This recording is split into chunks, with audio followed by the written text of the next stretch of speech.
Hey there, I'm TJ Hoisington, and like you, me and my family, we've been confined to our home for now over a week due to this coronavirus. And just tonight, our governor, we live in Washington State, our governor ordered a 2-week quarantine. It's getting more serious. And you know what? I thought, already having gone through a week, I thought I would provide you with some ideas and strategies that can help you thrive during this time of isolation. In fact, I've put together 9 strategies or principles that if you apply these strategies, I tell you what, this time of isolation will be a success for you and your family.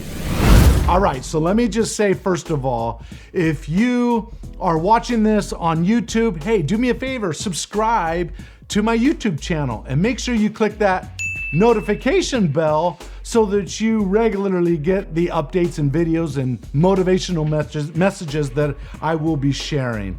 Also, if you're watching this on Instagram, hey, do me a favor, follow my Instagram channel. I'd really appreciate it. And if you're listening to this because you downloaded this podcast from iTunes or Spotify or iHeartRadio, then I ask you to join my community. And if you already are a part of my community, let me just say thank you for being a part of my community. I really appreciate it. Now, before we jump into these 9 strategies, let me tell you, just having a little bit of fun. Behind me, you see the book Return to Robinson Island. I don't know if you've ever heard of the classic book. Oh, it's classic, called Swiss Family Robinson. And you know what? I wrote in 2014 and 2015 the first Swiss Family Robinson sequel in 100 years. And during that time, I studied a lot about survival. I studied a lot about the psyche, and well, I've been doing that for a lot of years, but I studied a lot about isolation because you see, the Robinsons, if I take you back to Swiss Family Robinson in the early 1800s, they were in a shipwreck and they found themselves stranded on a remote island. It was thrust on them when they least expected it. But you know what? They learned to thrive. And you know, this whole coronavirus has been thrust on the world without many nations being aware of it. It's just been thrust on us. And so we're being asked to respond quickly and aggressively. And so through my research and just through some thoughts that I've had, I thought I would share with you some ideas that can help you during this time. So let's jump right into it. The first principle that I think is really vital for everyone watching this video is, first and foremost, you've got to keep yourself healthy. I've heard over and over in the news, stay home and save lives. Here's the reality. Staying home is not just to protect yourself. It's also to protect others when you may not show any symptoms. So, to help the greater community, the greater world, hey, take the order seriously to confine yourself, to wash your hands, to pay attention to the proximity, keep good distance away from people. If you do have to go into town, go to the grocery store or what have you. Be really wise about your health. And that includes eating healthy, and it also includes exercising, which I'll get into when I talk about goals. Okay? That is number 1, stay healthy. Number 2, is think beyond this moment. Thinking beyond this moment is really important. You see, as human beings, we have always bounced back from tragedy. As human beings, we've always found the solutions by and large. And this is going to be no different. We're going to get through this, and we're going to get through this together, and we're going to thrive when this is done. You know, after winter comes spring, and there will come a spring, no pun intended, a spring here shortly when we put all of our effort into conquering this virus. And so you have to believe that we're going to come out of this in a positive way and that it will only be temporary. So don't buy in to the drama that this is some long-term thing. Listen, if you follow the principles that I share with you here, you will thrive, okay? Number 3, don't make any unnecessary expenditures at this time. Protect your income, protect your money at this time, right? Just be wise. Don't be frivolous with your money. That's all I'm trying to say. Be smart.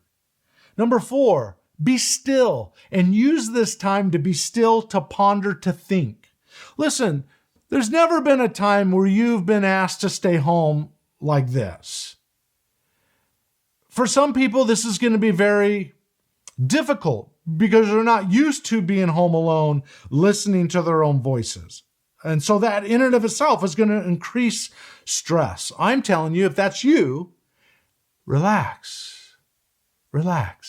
Listen to yourself talk. Listen to the thoughts that go through your mind. Listen to the thoughts that go through your heart. And my suggestion is that you write it down.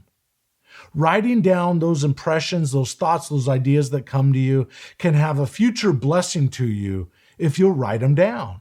I learned to keep journals when I was really young. One day I walked into my dad's bedroom and there was a cassette tape on his dresser. Now this is taking you back a lot of years, but a cassette tape. I was 15 years old at the time. And on one side in my dad's handwriting, it said the day that turned my life around. And on the other side, it said how to live financially independent. Well, I took that tape, coming from the family I came from of 8 kids, difficult finances at times. I took that tape and I went up to my bedroom that I shared with my brother and I put that tape in a Walkman. Do you remember what a Walkman is? An old Walkman, right? That Sony yellow sport Walkman. I put that in, I pushed play, I put the headphones on, and I began to listen to this tape of a man talking about success principles. And I was blown away by the concepts. He says, you're not defined by your circumstances. He says, all leaders are readers. He said, he says, if you don't read, you get rickets of the mind. He also said to reflect on the past and invest it in the future.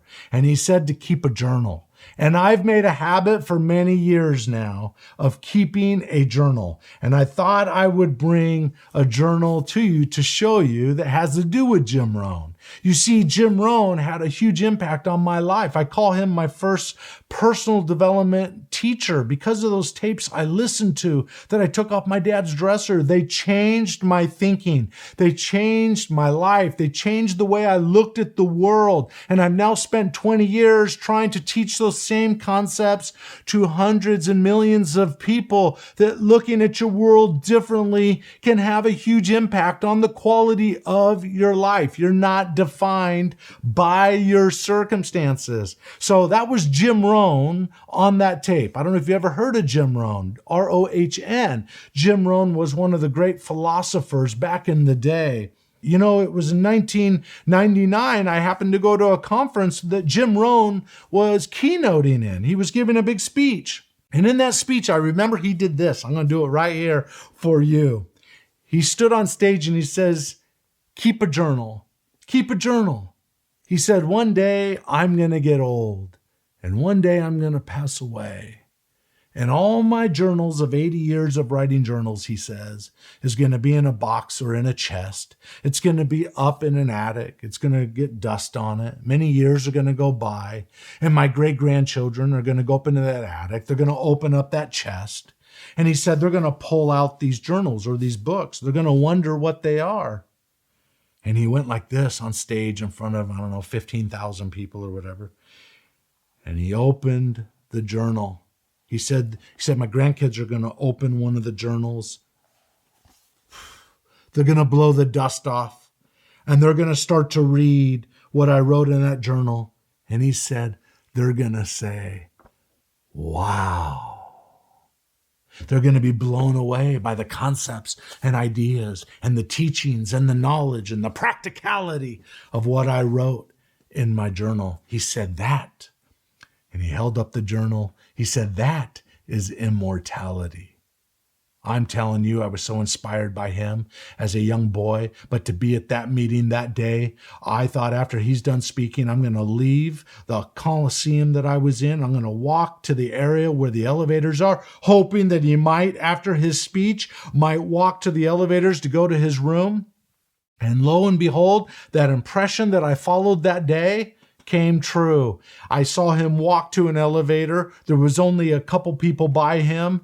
I got on that elevator with him. I told him that he had inspired me. I told him that I started to keep a journal, that I had a journal in my hand that I was keeping that had notes of his in my journal from the speech that he just gave and many other concepts over the years. I said, Mr. Rohn, could you do me a favor? Would you sign my journal for me? And lo and behold, he pulled out a pen. Actually, I had a pen too. And he signed this journal in September 17th, 1999. Wow, I cherish this journal because of the influence that he had on my life. And my hope is to be that influence on you. Think about this time where there's so much uncertainty. There's so many things that could be going wrong, difficulties, challenges, stories that you've heard. It would be beneficial to you to trust me on this. Be still, ponder, and write down those experiences that you're having or the stories that you're hearing. That will be of a blessing to a future generation one day. All right, number 5. Make a daily plan. You want to increase your happiness and your confidence in this time of uncertainty? Put a plan together.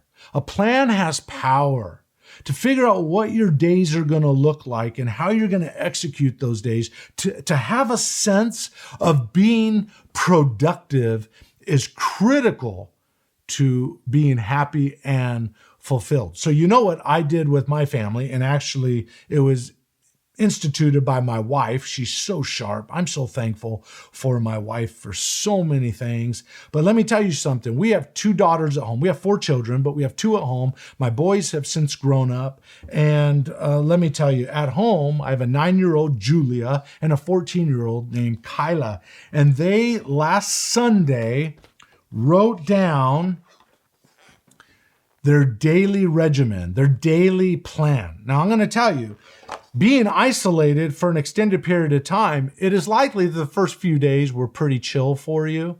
But as time goes on, you probably felt an increase of agitation, an increase of stress. And one way to reduce that stress is put a plan together for you, a daily regimen. So let me just share quickly a couple things that they wrote down. Kyla wrote down, my 14-year-old, that she's going to do math from 9:30 to 11:30. She's going to have lunch at 11:30. She's going to edit and film. She's a social media influencer, so she's going to spend from 12 to 2 o'clock doing filming or editing and so forth.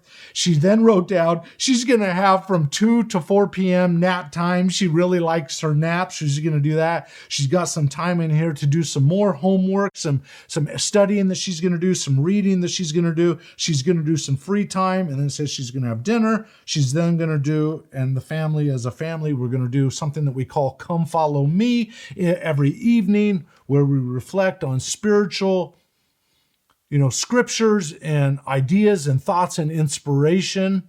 And that's been really helpful to our family. So we do that for a half an hour every night as a family without any complaint. Why? Because they put it on their calendar. And it's an expectation that not only do we focus on secular learning, we also focus as a family on spiritual learning and inspirational learning as well. Julia wrote down a number of things. I'll just read a couple of those. Wake up at 8:30.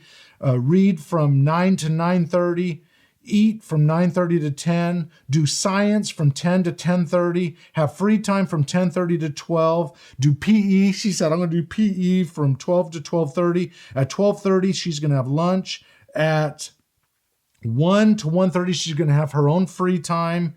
And then that continues on to 2 o'clock, and then she's going to do writing from 2 to 2:30, and then typing from 2:30 to 3, and then she's going to work out. She's 9 years old. She's going to work out from 3 to 3:40, and then she's going to do history from 3:40 to 4 p.m., and then the rest of the evening is free for her. Let me tell you something. My kids are doing this, and I'm inviting you to allow your kids to do it. Hey, Let them come up with the plan. Give them some guidance along the way as a parent, but hey, come up with a plan for them. But make sure as an adult, you have a plan for yourself as well. I tell you, with a plan, it will help push the feelings of anxiety out of the way. It'll give you a sense of purpose. It will give you a sense of order in your life where a lot of things seem like a wandering leaf in the windstorm.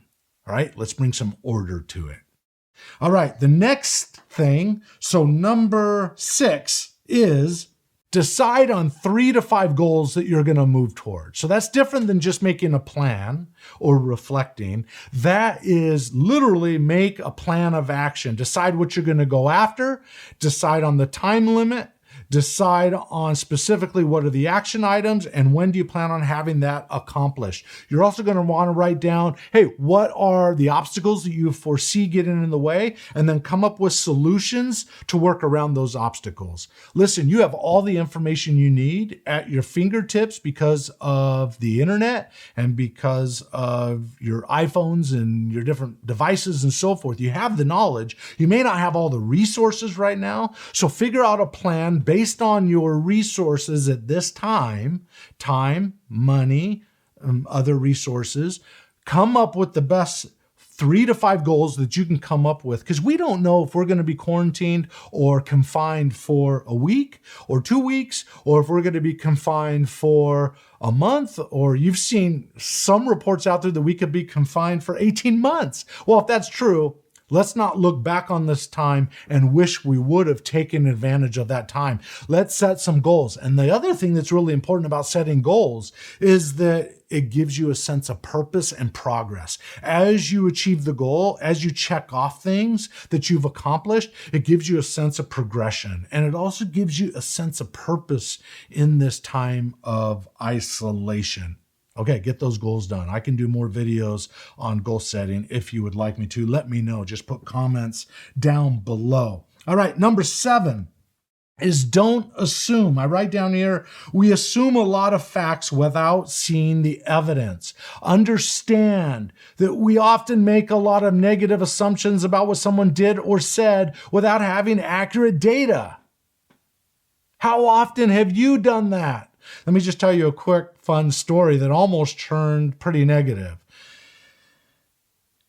Several years ago, I was with my oldest son, Bryce, and we were driving down a road. It was in the middle of the summer. It was a middle of the day, but we live up in the Northwest. There's a lot of trees on the side, so it kind of makes some of the roads a little bit dark. Plus, in my car, I have tinted, windows, so you can't really see me, but it was in the middle of the summer. It was the middle of the day. It was a hot day, and I had a popsicle in my mouth. And as I was driving down this road, going about, 30 miles an hour, I noticed there were 4 gentlemen standing in the middle of the road. They had just got done on the side playing Frisbee golf. I don't know if you ever heard of Frisbee golf, but they were playing that and then they were just visiting in the middle of the road. So I slowed down and they moved on both sides of the car and let me go by. As we went by, I took my popsicle out of my mouth and I just went like this, waving at them to say thank you. And I put the popsicle back in my mouth. I drove about 100 yards. I look in the rearview mirror, and guess what I saw? I saw all 4 of these young men flipping me the bird, flipping me off. I said, Bryce, can you believe it? Look in your rearview mirror. They're flipping us off. So then the thought went through my head. I assumed something. So I stopped the car. I put it in reverse. Right then, Bryce assumed something. Bryce said, Dad, don't go back and talk to them. Dad, don't. It's not safe. Dad, no. I said, it's okay. I've already thought through this. And Bryce, just so you know, I'm calm. I made a choice. Because as I slowed down and came to a thought, I had the thought quickly that I bet these 4 gentlemen, or these 4 guys, were thinking when I was going like this with my popsicle and waving at them, they probably thought I was flipping them off. And I thought, oh, they're misinformed. So I put it in reverse. I rolled down my window. I went back. And I slowed down when I went back, so I wasn't in some rush, right? I'm not trying to be all big dog or anything. I slowed down. They came around the window like you ready to go right now. But I know that body language is 56% of our communication. So my body language, I make sure that I had a cheerful countenance. I smiled. I said, hey guys, it's all good. I said, just an FYI though, I know why you guys were flipping me off and it's probably my bad. Notice how I did that. I said, I realize you guys probably thought while I was driving by that I was flipping you guys off. Is that true? They go, yeah. And I said, just so you know, I wasn't flipping you off. I had this popsicle that I was eating in my mouth and I just waved at you holding the popsicle. But I get because of the shaded windows, you probably couldn't see and it looked like I was flipping you off. Oh, sir, they said, I'm so sorry. We didn't mean to do that. We really feel bad about that. I said, it's all good. We're all part of the same team. I understand that I probably caused it without making it clear. So I apologize. They said, oh no, we're sorry, sir. And then just kind of went on for a second. And I put it in drive and I took off and they yelled, thank you, sir. Have a good day. It was a cool little moment that could have gone sour, but it went positive because I looked for the positive assumption. I wrote down here, the Wright brothers, they were told that flying was to be reserved for the birds. But 30 years later, they figured out how to take men and women to the sky. So don't assume the worst in people, in their actions, or even what they say. Remember, right now, with all the uncertainty, the stress is increased. And people do stupid things and dumb things, not meaning to, simply out of response for increased anxiety and stress. So let's be careful what we assume about people. Assume their best intentions. Don't be easily offended. Seek clarification and understanding. Inspect what you expect and stop looking for hidden messages and meanings in what people do and say. Okay? It's that simple. Assumptions will only get you in trouble if they lean toward the negative. Lean toward the positive when you assume something, especially right now with heightened anxiety for people. And by the way, everybody responds differently at times of stress. So, hey, be caring, okay?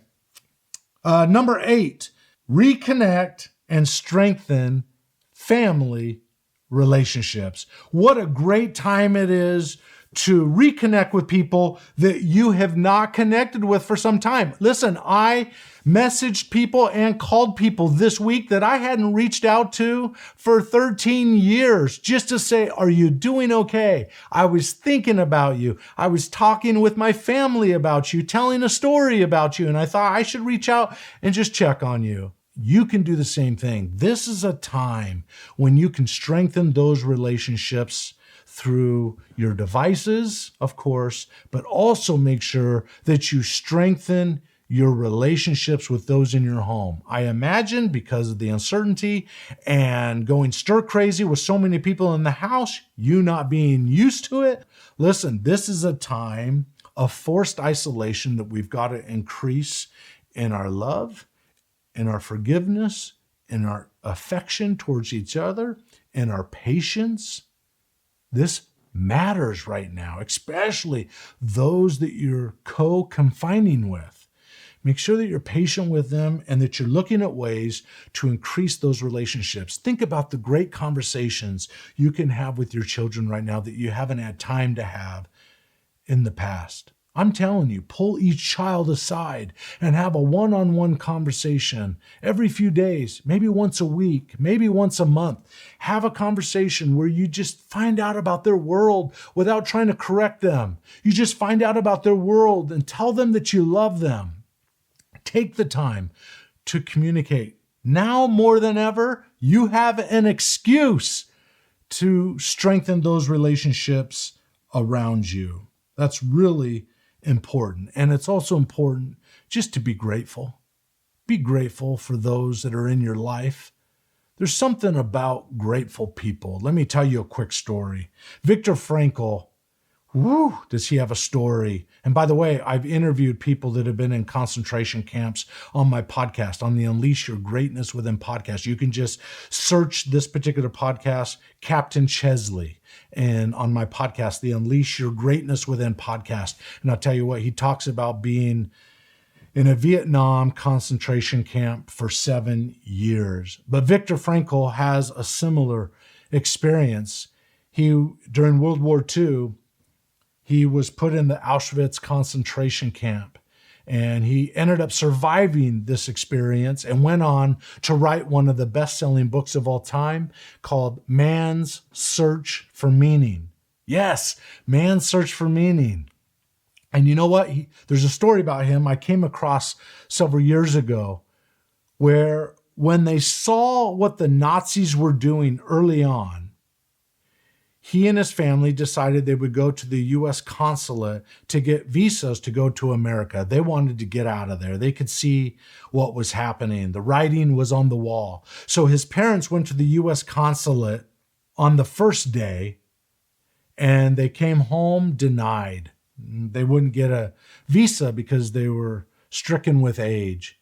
So Viktor went the next day, and lo and behold, he was given a visa to go to America. He was so excited that he was able to get out of there.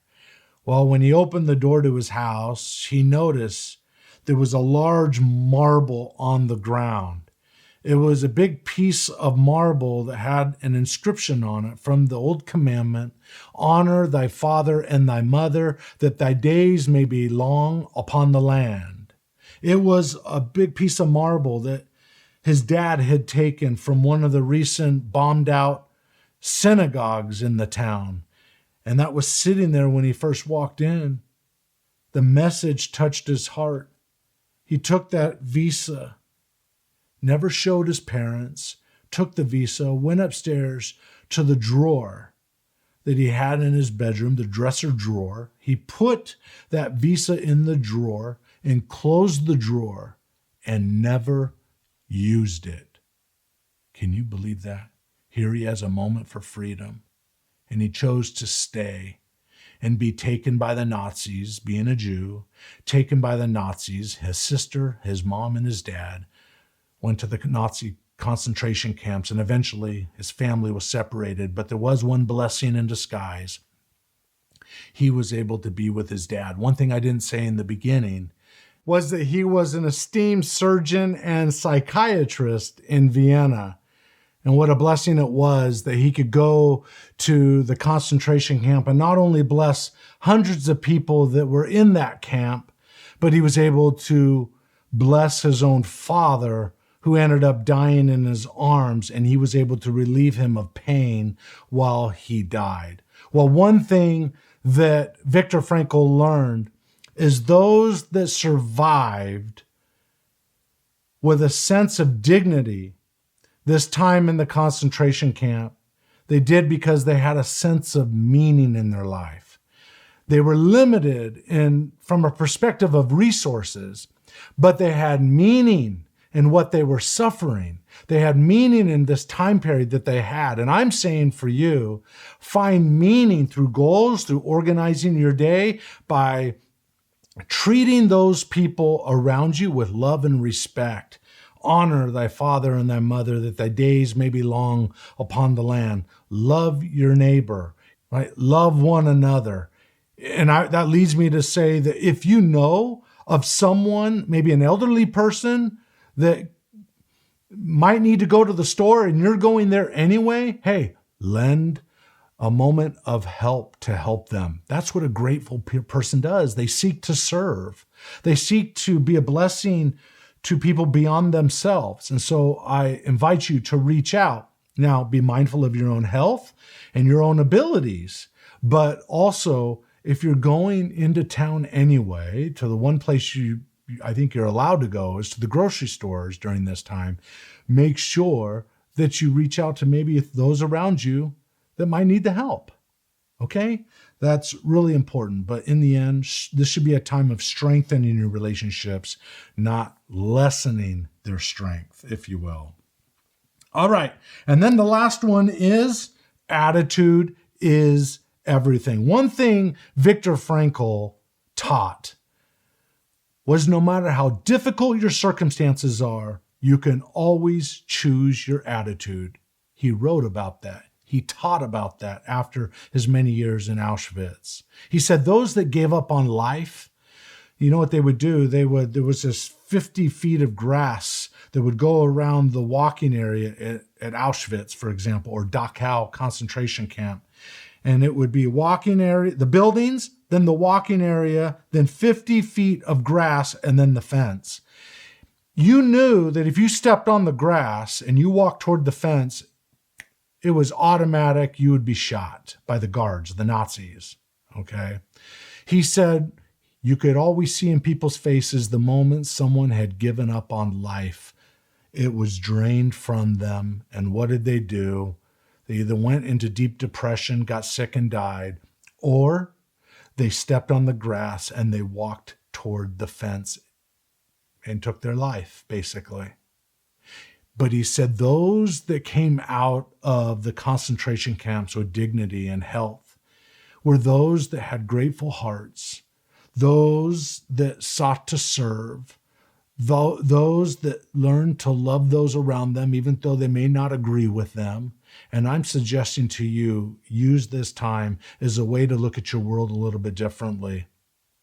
You can choose how you view the world. I tell you what, some of those people that bug you at work that you get annoyed at all the time, maybe some of you watching this have realized you've kind of missed them. Now, I know some of you are saying, heck no, TJ, you don't know what you're talking about. But I'm telling you, some of you might. Some of you through this might realize all the good that they do if you look for that. I'm telling you, you have a choice in what you think about. Remember this, words trigger images, which trigger emotion. So if you're saying negative things or in negative conversations or feeding yourself with news all day long, negative news per se, right? That's going to trigger certain images, which is going to trigger your emotional level, which is going to trigger your stress and your anxiety, which is going to cause you to treat those around you differently. It's going to affect your attitude. Understand that you can change that, though, if you'll look at your world differently. Now, I get that sometimes the norm doesn't become norm until after the storm. Sometimes bad times create wonderful blessings and opportunities. Let me tell you something, a little personal story. I don't think I've shared this before. When I left the Tony Robbins organization many years ago, it was the year 2000, I called my parents. I said, Mom, Dad, I've left the Tony Robbins organization. I'm going to go start my own business. I'm going to do it on my own. It was my long-term dream ever since I was 15 years old. And I remember I called my parents. They said, yeah, you can live in our house. I said, I only need to be there for 2 months. Our Utah house is being rented out. Is it okay if we stay there for 2 months, and I'll do my first seminar and then we'll be out of there? They said, no problem. Well, we moved in. My wife was excited for this new venture that we were going on, and she was excited to be out of there in a month because we were confined to the downstairs. A master bedroom or a king-size bed was in the front room. There's a little kitchenette area, but we were all living together. It was me, my wife, and 2 boys at the time. This is many years ago. 2 boys at the time, and it was difficult, but I did my first seminar, and I thought everything would take off after that, and it didn't. Oh my gosh, those 2 months turned into 5 years, and that was painful that first year for my wife. I could deal with it, but for my wife, it's not what she chose. It was difficult for her. And I remember we got in a few arguments about different things. And at one point we got in an argument that made her so upset that she raced out of the house, got in the car, drove out of my parents' driveway, speeding out of the driveway. I thought, I hope she's safe. Maybe I should go chase after her. But I thought maybe the best thing is to give her space right now. She doesn't want to have to deal with me right now. So I let her go. I watched the kids. Several hours went by. And then she came home. And when she walked in, there was a different countenance. I quickly said, I'm sorry, honey. I'm sorry about our situation. I'm sorry that it's taken more time than I thought it would take. And I remember we embraced. She came toward me. I hugged her. I said, I'm sorry again. She says, it's okay. I said, what happened to you? Why all of a sudden the change? You seem like a different person. She says, while I drove away, I grabbed my journal out the door. And I just drove somewhere and pulled over and started writing in my journal. I said, what kind of things did you write in your journal? This is a big change. It's not what I'm expecting. She says, I wrote about everything I'm thankful for in living in your parents' basement. I says, you're kidding me. I said, what kind of things did you write down? She said, first of all, it's a great time to be as a big family with your family. And my other brother and his small family was living upstairs at the time because they were building a house and they needed a place to stay. And my parents had a big enough house to host both of us. She says it was a blessing that I could go upstairs at any point and I could visit with other adults. I could get away from the kids for a couple hours and visit with adults. That was something to be really thankful for. I was thankful that I could spend time with you when you weren't working, that we could go do things as a family. It was a blessing that my kids had other grandkids to run around with on the property and have fun and be creative and build tree houses and so forth. I said, oh, I'm so sorry. I said, this is I don't know what to say. She says, you don't need to say anything. Just go make it happen. Let's get out of this situation. Well, that went on for another 4 years, but I'll tell you, those next 4 years were different than the first 1 year. And it was in that moment, in my darkest moment, when I got to the end of where I felt like I should just probably give up on my dream. It was in that moment that I got in the car. I drove down to a grocery store parking lot and I wrote my first book. It took me 2 months. I sat in the backseat of that car and I wrote that book, which came out a few months later after that point in 2005, called If You Think You Can, and instantly became a national bestseller and even became an international bestseller, today selling in over 34 different countries. My message to you is that you can choose, regardless of your circumstances, your attitude. And my wife was a good example of doing it then.